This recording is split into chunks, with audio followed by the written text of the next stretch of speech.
Bharat Mata key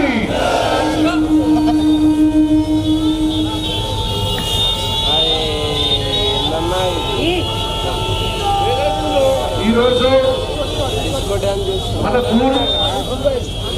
Jubilee by elections లో భాగంగా ఈరోజు బెంగళూరు నగర్ లో ఈ యొక్క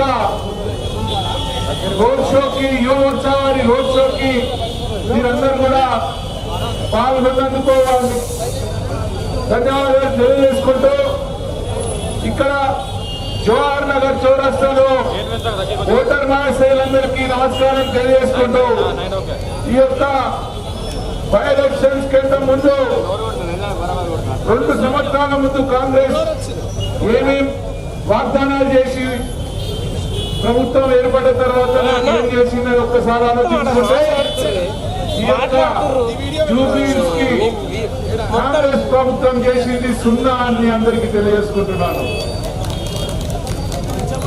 ఎక్కడ చూసినా 90% ఆఫ్ ది జూబ్లీహిల్స్ ఈ యొక్క రోడ్లన్నీ కూడా ఎప్పుడు కూడా డ్రైనేజ్ తోనే కొలుతుంటాయి. ఇక్కడ ఎక్కడ చూసినా వాటర్ ప్రాబ్లమే.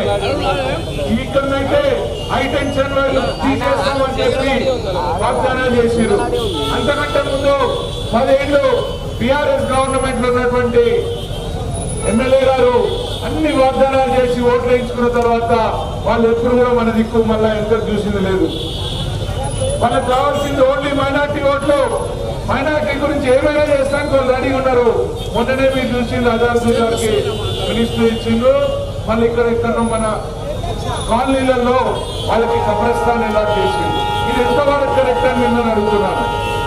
మీరందరూ కూడా ఆలోచించాలి. హిందూ బంధువులారా, మేము ఎప్పుడు కూడా మైనార్టీ వ్యతిరేకంగా మోడీ గారు చేసినటువంటి ఏ అభివృద్ధి కార్యక్రమం అందరికీ ఈక్వల్ గానే చూస్తారు. మరి ఇక్కడ కాంగ్రెస్ ప్రభుత్వం ఎందుకు ఇలా చేస్తుంది? వాళ్ళ ఓట్ల గురించి ఎందుకు ఇంత దిగజారుతుంది?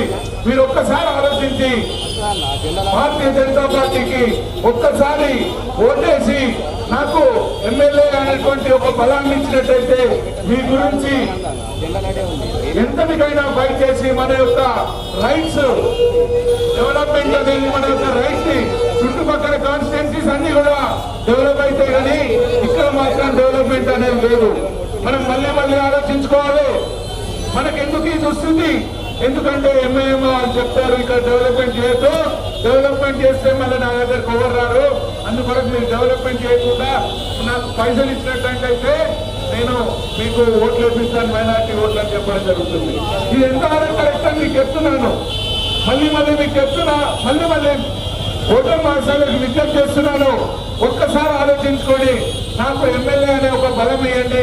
మీ గురించి ఎంతకైనా ఫైట్ చేసి మన యొక్క రైట్స్ సాధించుకున్నామని తెలియజేసుకుంటూ కమలం పూకే కమలం పూకే